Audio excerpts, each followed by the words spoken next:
वक्त ने,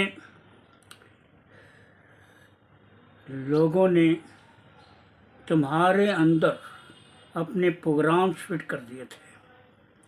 अब जबकि तुम हर जिम्मेदारी, हर मसरूफियत से फारिग हो चुके हो, तुम्हारे अतराफ में शांति है, सन्नाटा है, इसलिए मेरी आवाज़ तुम्हें सुनाई दे रही है।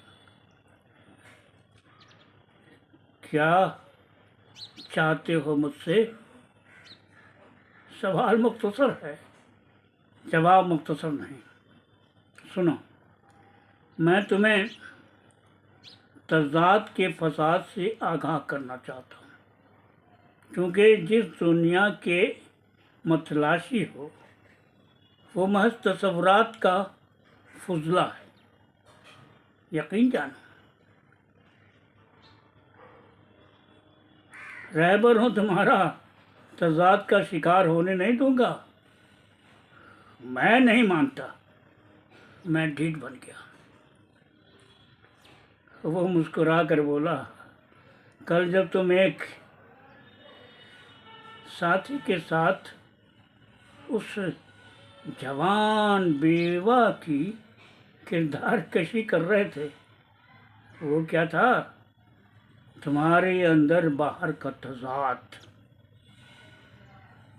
अगर वो बदसूरत होती तो तुम्हारा मौजू नहीं बनते। मैं जानता हूँ तुम्हारी जब्बलत उसके शबाब की इज्जत से पिघल रही थी। ये तुम्हारी मनफी सोच है, वरना जिसे तुम जिनसी बेरारवी गर्दान रहे हो वो महज गीबत के नाम पर फुर्सत के चटखारे। हम इंसान थोड़ी बहुत गीबत के कर ही लेते हैं, क्योंकि गीबत एक ऐसा लचकदार दरख्त है जिसमें सहर भी है और कहर भी, और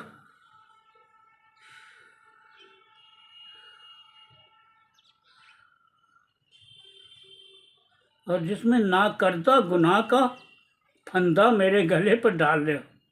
किस नाकर्ता गुनाह का फंदा मेरे गले पे डाल रहे हो? वो जुर्म तो दौर शबाब में तुमने करने ही नहीं दिया। अब किस दुनिया में ले जाना चाहते हो? तुम्हारी दुनिया में जहाँ तज़ाद की हुक्मरानी है, कोई जुर्म, कोई गुनाह जब पनपने लगता है तो वावैला मचाते हो, लेकिन जब उसकी कसरत होने लगती है तो मामला फहमी की हिकमत अमली के ज़रिए उस खबासत कल्चर का नाम देकर अपनी सफ़ेदी बचाने जाते हो। अपनी सफ़ेदी बचा ले जाते हो। कोई सबूत है तुम्हारे पास? शराब ही को ले लो। वो मुस्कुराया। शराब की मुखालफत में नस्ल दर नस्ल लोग पेबंदे खाक होते रहे, उम्मुल खैबास जैसे नाम से मानून करते रहे, मुक़द्दस किताबों के ज़रिया खौफनाक अंजाम से डराते रहे, लेकिन शराब के दीवानों की तादाद में रोज़ अफजों इजाफा होता रहा, और आज जब ये नशीला सैलाब उमड़ पड़ा तो मसलहत पसंदी का अलम उठाकर शराब को तहजीब जदीद की ज़रूरत बना डाला।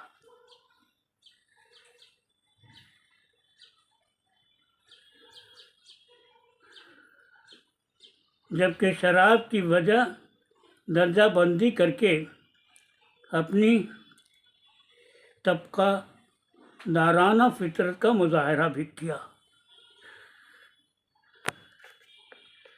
लेकिन शराब के दीवानों की तादाद में रोज़ अफजू इजाफा होता रहा, और आज जब ये नशीला सैलाब उमड़ पड़ा तो मसलहत पसंदी का अलम उठाकर शराब को तहजीब जदीद की ज़रूरत बना डाला, जिसे शराब की वजह दर्जाबंदी करके अपनी तबकादाराना फितरत का मुजाहरा भी किया। मैं भी अड़ गया। जिसे तजाद समझते हो तुम, वो समाजी हिकमत अमली है, माशरती मामला फहमी और इंसानी समाज की जहानत अमेज़ मजबूरी है, जिसे तुम समझ नहीं पाओगे। तो समझाओ ना। नहीं समझाऊंगा, दफा हो जाओ। नींद आ रही है मुझे, थक चुका हूँ भग भग भग भग करके। मैं लेट गया और वो मातूम हो गया।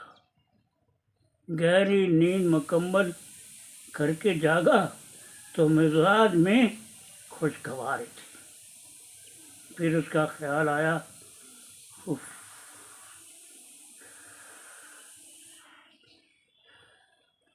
किस कदर बकवास करता है, उसके अहकामात की गूंज से परेशान हो जाता। ये मत करो, वो मत करो, इसमें सज़ा है, उसमें जज़ा है। अरे ये मेरा दिल है कि शेर बाजार सख्त गिर उस्ताद की तरह सज़ा से डराता रहता है। अब बात समझ में आ रही है, ये वाकई बचपन से मेरे साथ था। मैं तुम्हारी परवाज़ में शाहीन की उड़ान देखना चाहता हूँ। या खुदा, तुम फिर आ गए। तुम सो रहे थे। वो मुस्कुराया। आँख खोली तो मेरे खिलाफ बड़बड़ाने लगे। अपने शरीक सफ़र से ऐसी खजालत अच्छी नहीं। काहे का शरीक सफ़र, तुम एक पुरअसरार दुश्मन हो। गुस्सा और गम से मैं फट पड़ा। कुदरत ने जो फितरत मुझे दी, तुमने उसके खिलाफ चलने पर मुझे मजबूर किया। मेरा दौर शबाब तुम्हारे पैदा करता खौफनाक मुस्तकबल का असीर बनकर रह गया। खलवत से लबरेज कई हसीन लम्हों ने मेरा इस्तकबाल किया, लेकिन तुमने अनदेखी दुनिया की भयानक मंजरनिगारी से मेरी फितरी ख्वाहिशों को महरूमियों की सर्द खाने में डाल दिया।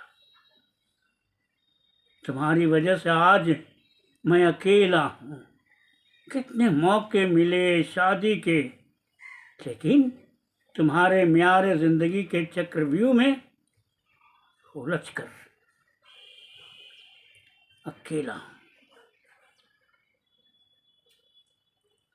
सीरत के बजाय सूरत को मैं तरजीह देता रहा।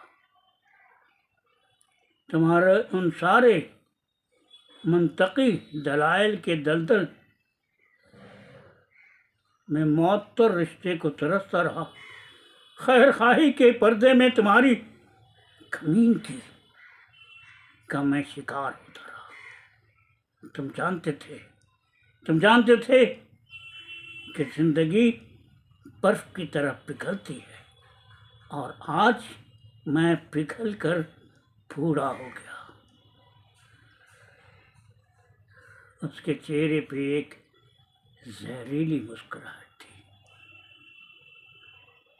उसके चेहरे पे एक जहरीली मुस्कुराहट उभरी और मैं उस मुस्कुराहट की भाषा समझने की कोशिश करने लगा।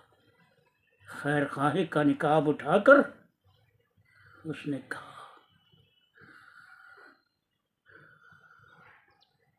कहाँ जाओगे मुझे छोड़कर? मैंने तुम्हें अपना आदी बना लिया है। इंसानी समाज में जाओगे? हाँ जाऊंगा, मैंने इत्मीनान से कहा। अपनी जिंदगी की बची कुची फुर्सत यूं ही ज़ाय नहीं करूंगा, खुलकर सबसे बातें करूंगा, जिंदा होने की कैफियत को महसूस करूंगा।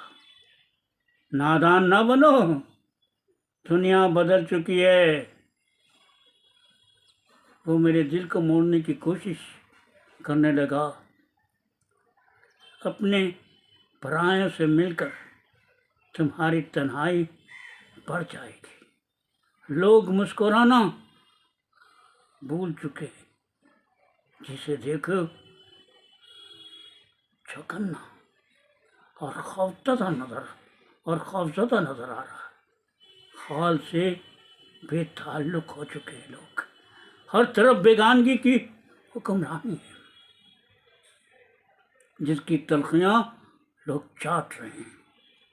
तन्हा मिलते हैं तो वहशत के शिकार, और झुंड बनते हैं तो दहशत की अलामत, और झुंड बनते हैं तो दहशत की अलामत। तुम्हें फिक्र करने की ज़रूरत नहीं। ये अच्छे बुरे आदमी का समाज है। मेरे अपने हैं, सब लड़ते लड़ते थक कर सोचते हैं, फिर एक हो जाते हैं। मेरे अंदर से दफा हो जाओ। तुम्हारे मंतकी झांसे में अब मैं आने वाला नहीं। उसका मस्कन उजड़ रहा था। मैंने उसे अपने अंदर से निकाल बाहर किया था।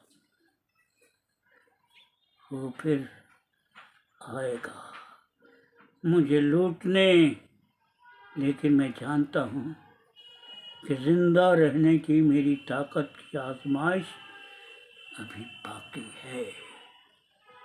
जिंदा रहने की मेरी ताकत की आजमाइश अभी बाकी है। तो दोस्तों, अभी आप इसे नाशिद किया था। अभी दुनिया में एक अफसाना सुन रहे थे। अफसाने का उन्वान था मार्क, जिसे के अफसाना निकार हैं जनाब अनीसुन नबी। उनकी किताब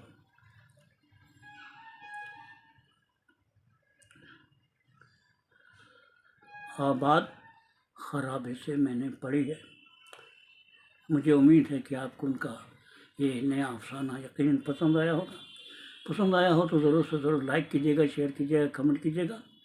और साथ ही साथ मैं आपको बताता चलूँ कि 29 तारीख को जून को मोहरे बंगाल उर्दू एकेडमी में उनकी ये नई किताब आबाद खराबे का रस्म इजरा होने वाला है। फुर्सत मिले तो ज़रूर से ज़रूर तशरीफ़ लाइए। याद रखिए, शाम 6 बजे मोहरे बंगाल उर्दू एकेडमी के ऑडिटोरियम में इस किताब का इजरा होगा। तो मिलते हैं फिर किसी और अफसाने के साथ। तब तक के लिए समझा किया दुनिया को याद दीजिए। अल्लाह हाफिज़।